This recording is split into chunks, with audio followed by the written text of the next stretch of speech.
Let me get this right. Jason Terry, the journeyman NBA guard who last played for the Sacramento Kings this past season, said in a radio interview with a Dallas station on Saturday, basically implying that Spurs coach Greg Popovich had something to do with the AC failure in Game 1 of the NBA Finals on Thursday night.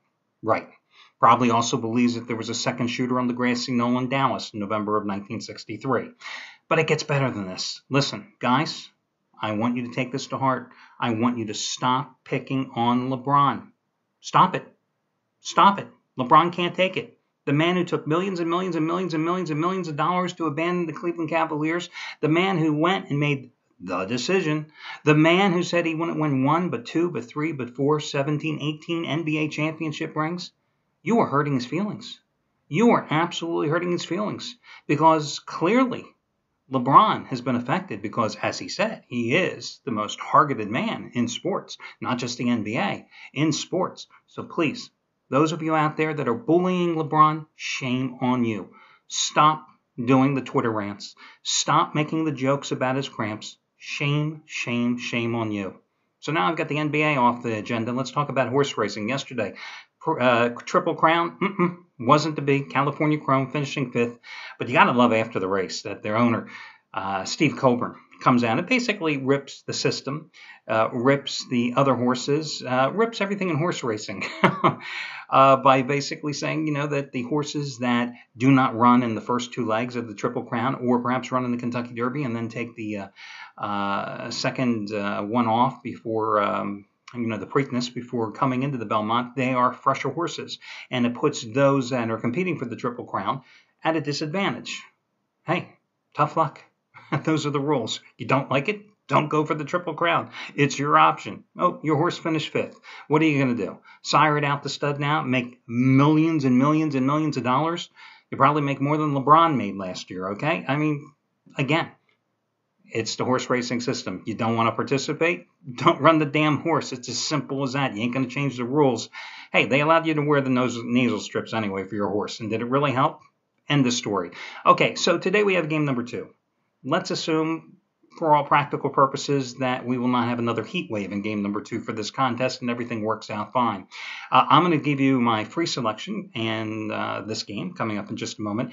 I gave you the Spurs in game number 1. I got to be honest with you guys. I am not going to bet on this game because it's senseless for me to do so because I have 2 plays in it. One, the second ever 20-dime release in my career on the Spurs in the series. So, as I always say to you, I don't double dip. It doesn't make any sense. I'm up 1-0 in the series. I have a smaller play, a 5-dimer, on the series as an underdog price, plus $1.25 I think I got it at, maybe $1.30, to go the full 7 games. So it's senseless for me to actually put my money on the game. And to be quite honest with you, I think it's a very difficult game. But I'll break it all down for you right here in a moment. And of course, I'm also going to give you a couple of baseball selections as well. In terms of the free picks, let me just check here. Took a split yesterday after back-to-back 2-0 sweeps. But hey, still 17-5 with free picks over the past 11 days, including 4 straight NBA winners. So everything coming up here in just a moment with those plays. Let's talk about what today's big promotion is. I've done this 3 times already since Monday. Certainly paid dividends for you on Thursday for Game 1 of the NBA Finals. I'm in a position again to do it today, where I'm going to give you the option to buy one handicapper's plays and get the plays of 2 other handicappers of equal or lesser value absolutely free. Once again, you buy one handicapper's plays for Sunday, you get the plays of 2 other handicappers of equal or lesser value absolutely free. As I've told you before, and it's a real pain in the ass. I've gone in, I've jury-rigged the entire system, I've reduced the prices of everybody because, it doesn't work buy one, get 2 free if somebody raises the prices. I don't play those games. Basically, what this promotion does for you, if you're new to the dance, is it gives you a tremendous savings opportunity to get max wager plays from up to 3 handicappers that you normally wouldn't be able to get in regular circumstances, and you get them at a huge reduced price because, again, it's buy one, get the plays of 2 others of equal and lesser value for free. So what potentially is out there for you to get? Well, how about Jeff Benton? Not only is it going for winning day number 37 out of 59, a stretch where he's already made $10 bettors a little over $11,000, but his second biggest release ever, 150 dime play, The Heat Spurs side selection. Remember, this is a guy who had a 200 dime play in game number 1 on the Spurs, okay? Game number 2, 150 dime play, the second biggest play of his career. How about Gabriel DuPont? Biggest NBA release of his entire career, 150 dime winner, number 2 in a row. The total for Miami San Antonio, the over-under, what was number 1? Well, he had the Heat in Game 6 against Indiana.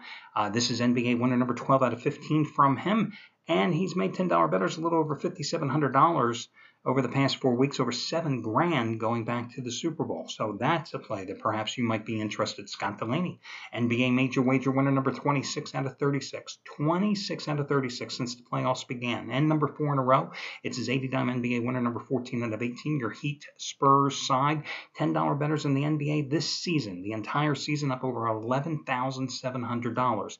How about Shawn Michaels? He's available too. 50-dime winner today on New York, Kansas City. 50-dime winner last night on the Giants, a winning day, number 97 out of 154.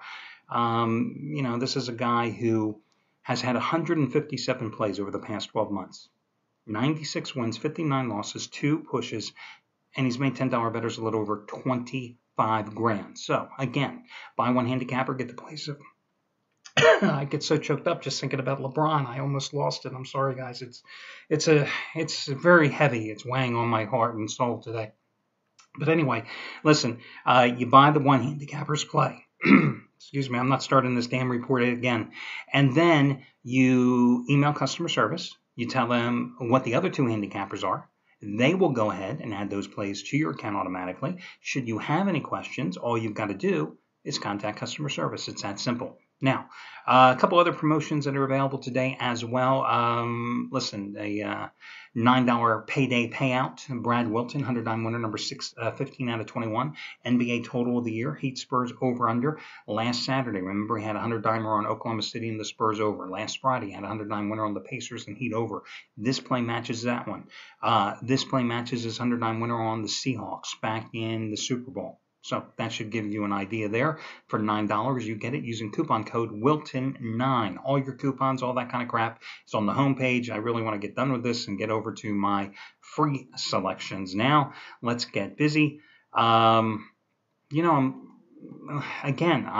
perplexed as to where to go for game number 2 in the NBA series. I mean, obviously, I want the Spurs to win tonight. But winning isn't what matters here. We're talking about a 4.5-point line. And I just have a feeling that Miami is the way to go. I think LeBron is going to come out and try to have one of those games, okay, that you've seen him have so often. I think the Heat, who realize that if the Heat didn't wilt LeBron, isn't that a nice twist on words, huh? They would have won game number 1. I mean, look at what their interior defense did. I didn't think they could do it with Tony Parker and Manu Ginobili there. I mean, as opposed to when they were going against the Pacers with their lousy backcourt with George Hill, etc. I did not think that they would be able to disrupt the San Antonio offense nearly as much as they did, but they continually denied Tony Parker access to the lane. They continually blitzed any of the ball handlers coming down the floor for the Spurs, and consequently, San Antonio turned the ball over 23 times. Now, the thing that saved San Antonio, obviously, not just the fact that LeBron went out with 7 minutes to go, not just the fact that they hit 14 of 16 shots in the fourth quarter, but for the game, they shot 59%. I don't see that happening again. Could they possibly turn the ball over 23 times? I don't think so, but I wouldn't be surprised to see them turn the ball over 15 to 17 times here in the game. I think one of the keys, however, for Miami is they've got to do 2 things much better. One, they've got to cut down on their turnovers as well. I think they had 18 turnovers in the game 1, and that led to 27 points for San Antonio. The other thing is they've got to do better offensively when it comes to hitting open three-pointers. Yes, they hit 12 of 29 threes, but Ray Allen missed 3 wide open three-point attempts, and he wasn't the only one. At the same time, they've got to crack down on the perimeter defense. Even though they've done a very good job on the interior defense, perimeter-wise, the Spurs hit 13 to 25 threes. So I think there's enough variables in this game to go ahead and back Miami in the contest when you think about that was a nip-and-tuck affair. Hell, Heat were up by 7 points early in the fourth quarter, right? I think that the Heat can't win the game, but I do think the Heat can cover the game. And again, that's the name of the game at 4.5 points. Let's talk about Detroit and Boston in baseball. You got Anibal Sanchez, who has really pitched some good ball in the 4 starts since he's returned to the rotation after suffering on a blister on one of his fingers on his pitching hand. In that 4-start stretch, he's gone 2-0 with a 1.32 earned run average. He's given up 15 hits, only walked 4 batters, struck out 22 in 27 and a third innings of work. Now, John Lackey getting the call for the Red Sox. The team has lost 3 of his last 4 starts. Tigers have taken the first 2 games in the series 8-6 and 6-2. They are a perfect 5-0 this season against the Red Sox, outscoring them 27-11. Of course, 5-0 since losing the ALCS to them a year ago. So I'm going to go with the Tigers in this one. They're like a minus 145 favorite in the contest. So that's your one baseball play. Your other baseball selection, I'm telling you, I'm looking at some of the other games here today, and I think I like Kansas City a bit at home today. Yes, it is an official free pick. I'm a little bit concerned with the way James Shields has just totally fallen apart here lately. I mean, it is true that the Royals have won each of his last 6 starts, but it's mainly because the Royals have been scoring a hell of a lot of runs in that stretch. In the first 3 starts in that 6-outing period, Shields was dynamite, 1.74 earned run average, okay? Then in the last 3 starts, I mean, now, granted, they were all on the road. His ERA, 7.36. However, it's hard to go against a team, Kansas City, that has won 9 of Shields' last 10 starts, a team that has scored 5 or more runs in every single one of those 10 starts, a team that has scored at least 8 runs 7 times in those 10 starts. So even though Shields really sucked against Kansas City last Sunday when he gave up 7 runs in 5 1/3 innings, even though he's giving up 7 homers in his last 18 1/3 innings pitched after giving up none in his previous 21 innings, I'm going to go with Shields today. New York won the series opener 4-2 on Friday. They lost on Saturday 8-4. The Yankees have lost 5 of their last 7. It's a pretty cheap price for KC at minus $1.20 to minus $1.25, so I'm going to go with them. So Kansas City and Detroit in baseball. Oh, and FYI, guys, that Detroit-Boston game, I think there's a time change. It goes at 8:05 Eastern time. And then I'm going to go with the Miami Heat for the free play in the NBA. Good luck, everybody, and I'll catch you again on Monday when we do this one more time.